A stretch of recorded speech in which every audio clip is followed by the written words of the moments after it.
Okay. Alex? Yep. Noel's bringing a photograph, I think. Yeah. Okay, that's good. Thanks. Oh, thank you, Noel, very much. That's her 70. That's ours. That's her 75th birthday. Right. Well, that's lovely. That'll be. That was in Holland, in Yeah. Holten. Oh, Holton. Holten, no? Oh, looks very Dutch. the house. Behind Zwolle. All right. See, it's so much like the South African Yeah. houses, aren't they? Those ones South that. African houses are like the Dutch houses. Exactly. More correctly. No, and More correctly. Yeah. Okay, everybody. Thanks. Thank you, Noel.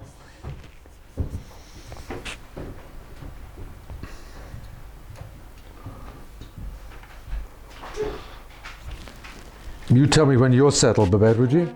You're settled, lovely. Great.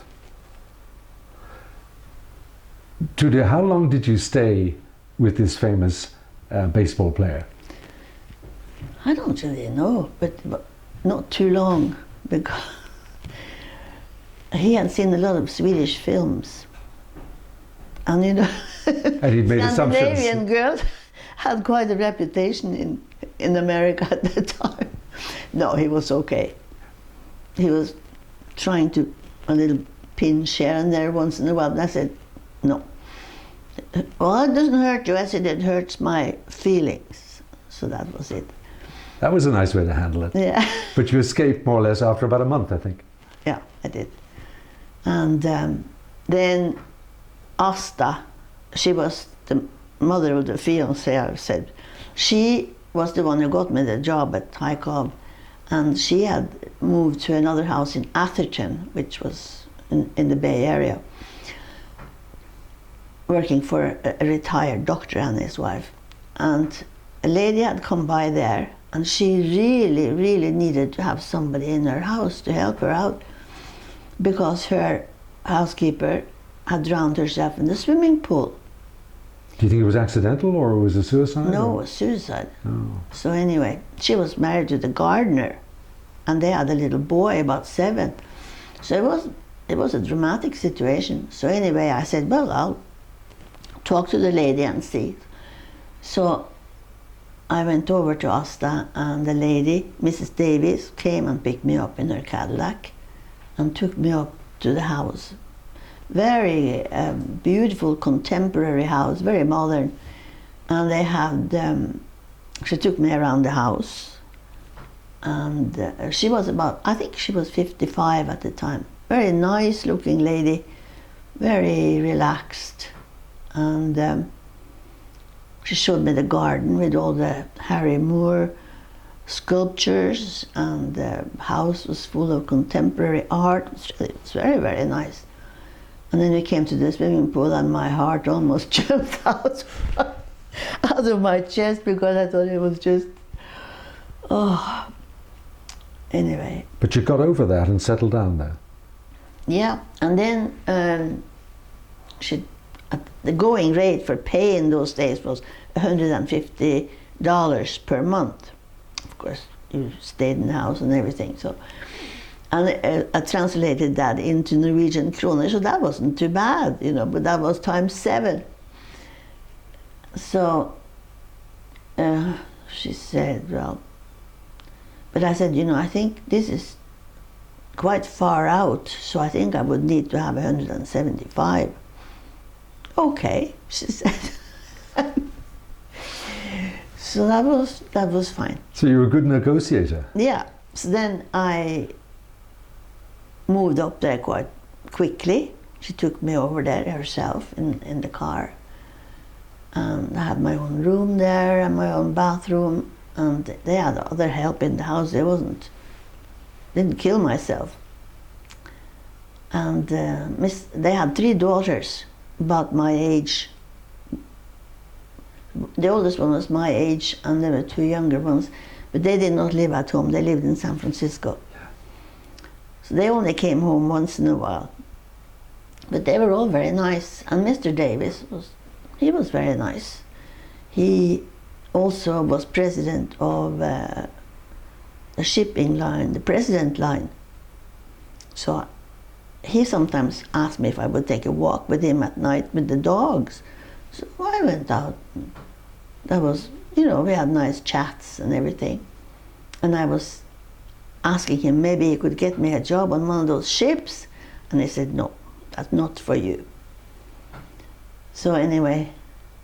But you came back to Europe on a ship, didn't you? From that journey? From that visit to America? No, I didn't. No, that was later. This was still my first time. When was it that you met Noel? It was on your second That was my visit to America. second time. Tell us about that, how you met. But I first have to tell you about these people, you know, that the Norwegian people from Trondheim, the commercial artist, who stayed with this aunt, and I could go over there.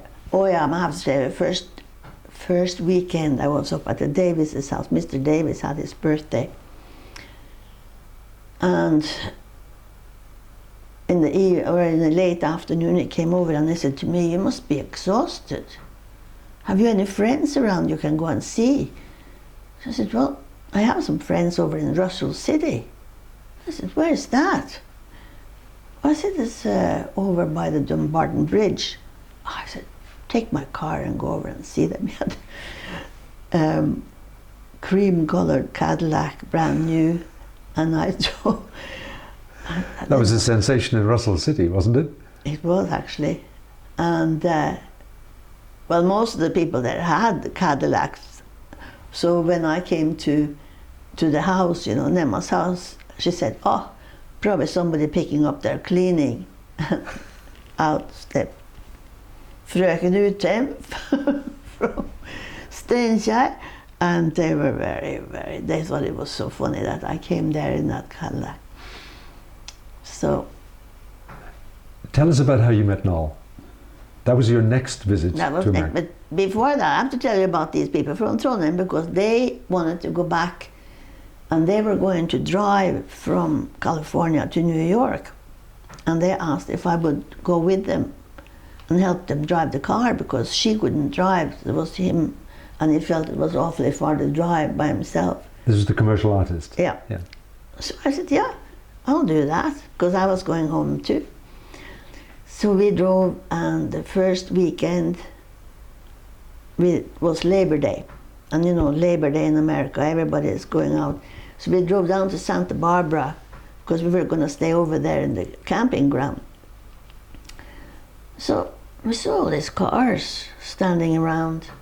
And we went straight into the campground, drove around to see, oh, here's a good one. We went in there, parked the car and settled down, and we sat down and had some coffee and something to eat. And there came the camp police. And I said, oh my God, what's going on here, police? So he came over to us and he said, you know that you have taken these other people's table, because they have settled in here before. And so because we were wondering, they didn't look too friendly, you know, and we sat there.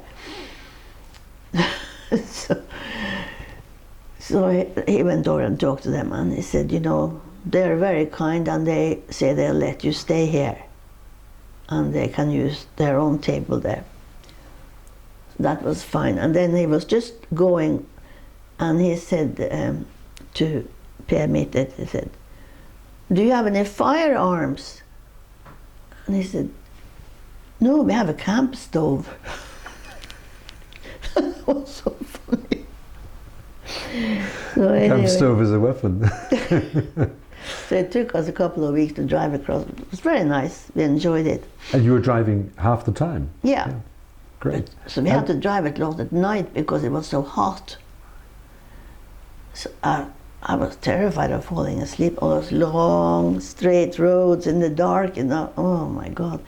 But the two big kids, they had a small boy who was 2, but he went on the plane with his grandmother, Asta, to New York. But the other 2, every morning, all the duvets and everything went in, and they were sitting on top of all this, almost touching the ceiling in the car. So by evening, you know, they have come down. It was very funny. And then you got back to Norway, and then you went back to America. Went back to Norway, and the whole love affair fell apart, of course, you know. What kind of a guy was he, really? He was a very nice guy. He he was an engineer, he graduated from Columbia University and all that. But so when I met him, he was in the Navy serving his time. But he got a job in Oslo, so I was staying with him there before I left. And But how did it end? well, I thought I was going to meet him when I came back. So I didn't write as we had decided.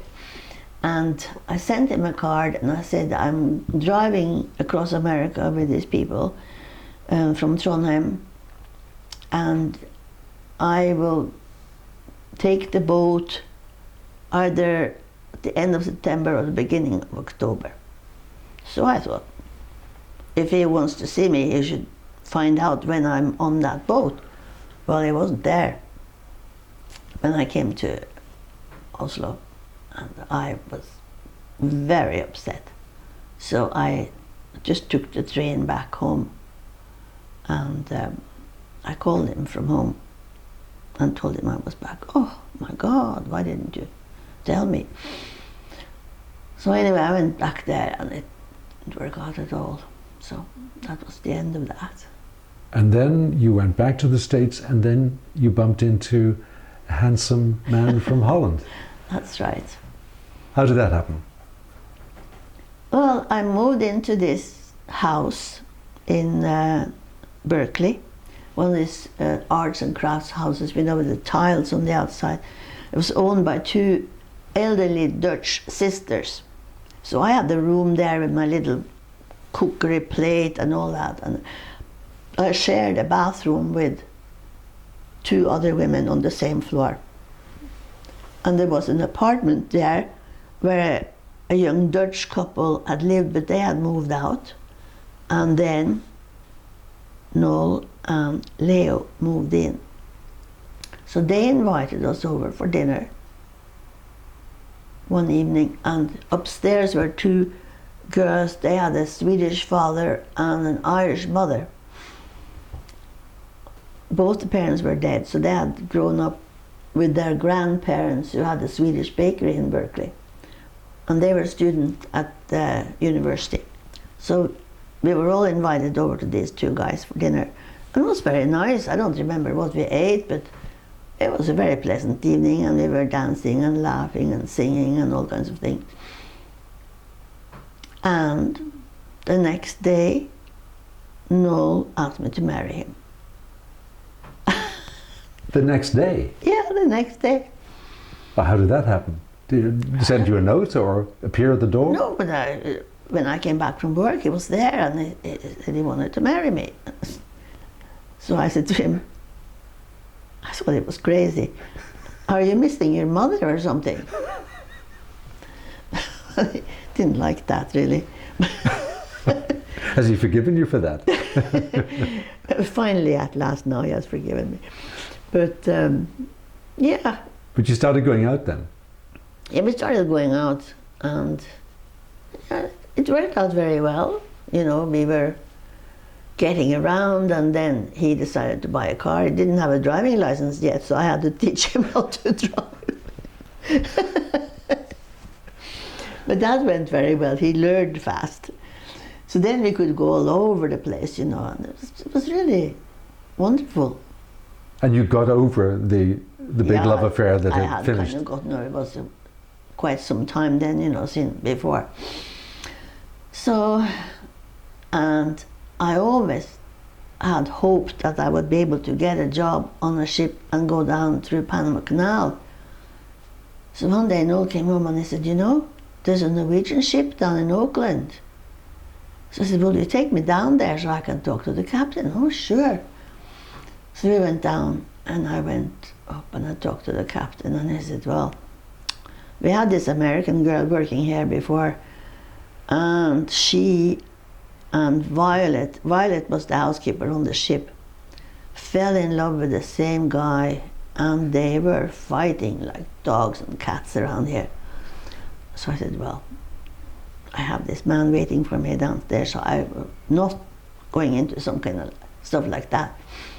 She said, well, I can't give you the job unless you go and get a medical checkup in San Francisco. So I went and had a checkup in San Francisco, you know. So, and then everything went very quickly. I got on the ship and everything. It was a very nice experience. And you'd planned at this stage to return to Norway, had you? Yeah, I told Nola I have to go back to Norway because I'm an only child. I can't marry and be sitting out here. So anyway, as I said, when I came back to Norway, there were all kinds of Norwegian letters waiting for me. Tell us about that. About the letters, some of them were very funny. These are from Null. Yeah, We from Norway. hardly knew Norwegian. No, he didn't. He went to a Norwegian professor at Berkeley. Intensive learning. So he could write to you. Mm-hmm. Isn't that romantic? Isn't that fantastic? He's a great guy, I tell you. So when he came to Norway, my dialect in Norway is very, very, well, it's not so strange now as it used to be, because all dialects are kind of floating into each other now. When he came up to, well, he came to Oslo first, and he had to wait for a whole day to fly to Trondheim. He'd returned from America in the meantime to Europe. Yeah, this is he just arrived from America to Europe, and then he went out to see if he could have a shave, you know, in a barber shop. And he said, "Kan de rasere meg?" Which means, "Can you destroy me?" Oh yeah, no problem. So he got a shave, and then I went to the airport to meet him. And he says that I drove him all over the place because I was kind of, you know, I don't know how I felt about him meeting my parents. Did you have a feeling that they might or might not like him? No, I thought they would like him all right, but I just, you know, kind of new to me. So anyway, we went home and we had dinner, and then, you know, it never gets dark up there. So then we took a walk outside, my parents and Noel and I, walking around. So I said to Noel, "What time do you think it is?"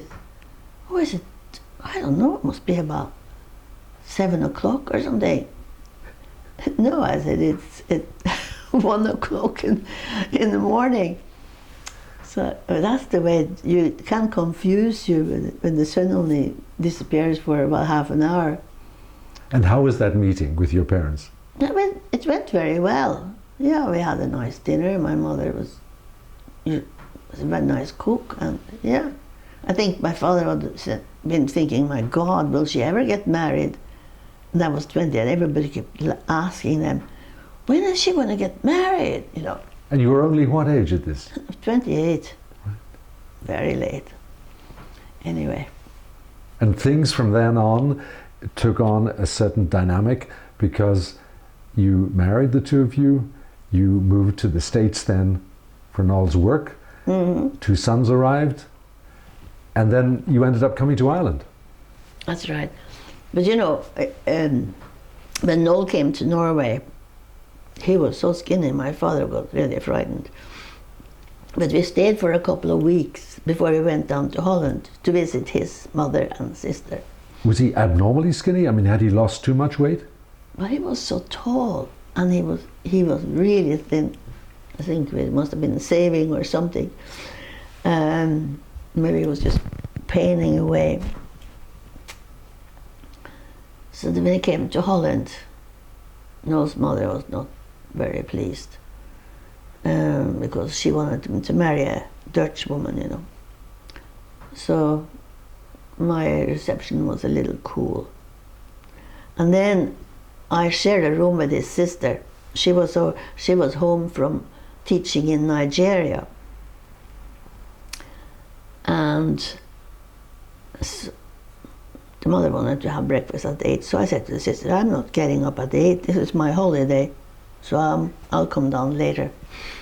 So when I came down, there was some cold tea and some cold toast waiting for me, and the mother was crying.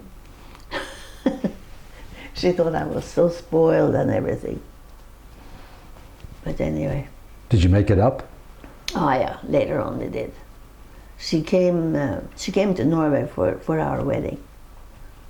But in the meantime, we were driving. She had a very tiny Fiat 500, a little green one, and she said to us that we could use that, we could take it with us to Norway, and it was fine. And people were looking, when Noel used to be 6'4", you know, when he stepped out of this car, it was just like unfolding something. And so that was very funny. But so we came back to Norway. Oh yeah, and then on that trip I managed to get pregnant. So Before or after the wedding? before the wedding, and that was fine. Nobody bothered too much about that. That was Norway, you know. Things weren't that. So anyway. Other parts of Europe that could have been difficult? It could have been, probably. But, so I stayed home then till after Christmas. So I went back in January. So Noel came back to America, and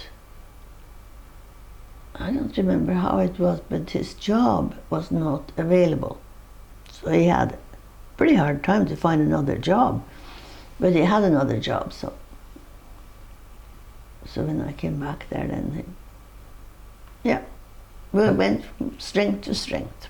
And two fine young men Two arrived? fine young men, and then Lisbeth, our almost daughter. Tell us the story of Lisbeth. Yeah, her mother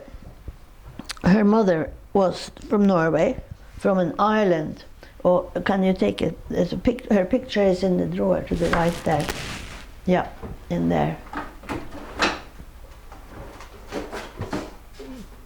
No, not that one. Another one. Yeah, that's her. Although she looks twice as her size there. Her mother came over from Norway, and You like just show? met this nice man in San Francisco, and found herself pregnant, and had this little girl who is 3 months older than Pete. And she didn't want to stay with him because she felt there would be too many problems. You know, at that time, this was 1961, so the black-white situation hadn't come that far. So she felt it would be too many problems to bring up her child and stay with this man.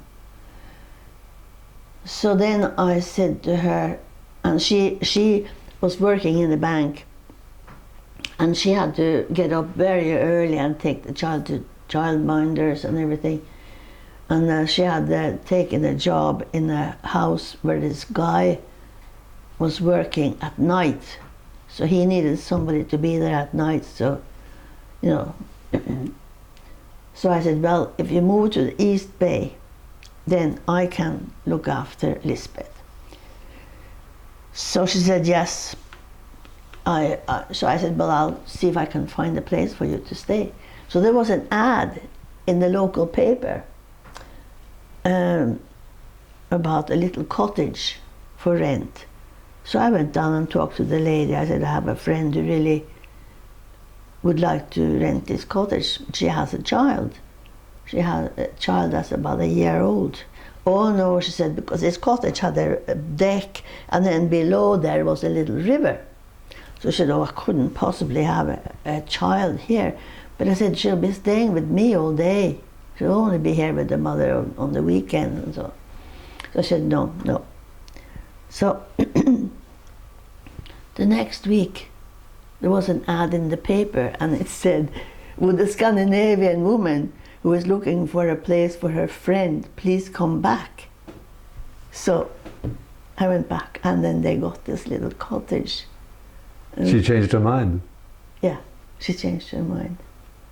So that was really nice. So they stayed there for some time. But then they started building the barge system. So then that little cottage disappeared. So they rented another house a little bit closer to us. So you really have had Yeah. a half daughter right? in your family all the time. That's right.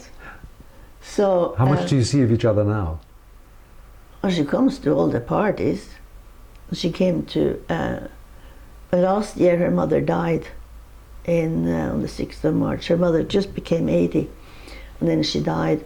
I think she picked up the hospital bug because I think she had a pretty terrible death.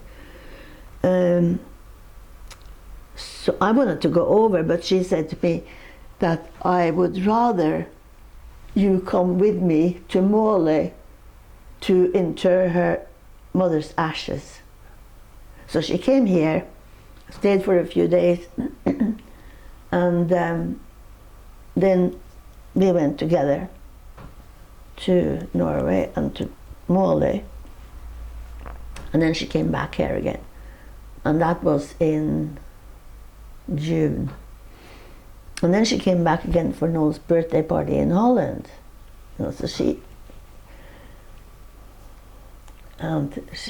has had several. She's a lesbian, so she has had several different partners for the different parties, and they've all been very, very nice. You know, so we don't have any problems with that part of it.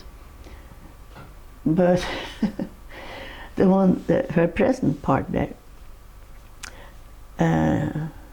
Erica, she used to be part of the Black Panthers. Do you remember them? And she was very high up in the Black Panthers when she was young. I think she's quite a bit older than Lisbeth. Lisbeth is going to be 50. She was 52 last week. And I don't know how old Erica is, but she was married and her husband was shot by police in Los Angeles because of his Black Panther connection.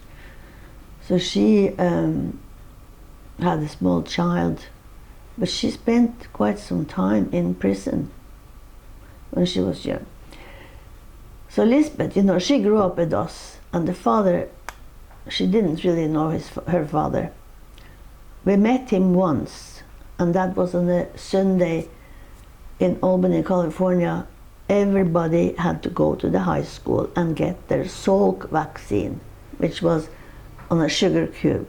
And the whole town went there, you know. We went there with Lisbeth and Berit and the two boys. And then he was waiting for them. So we met him briefly, but we didn't talk to him because they stayed and talked to him.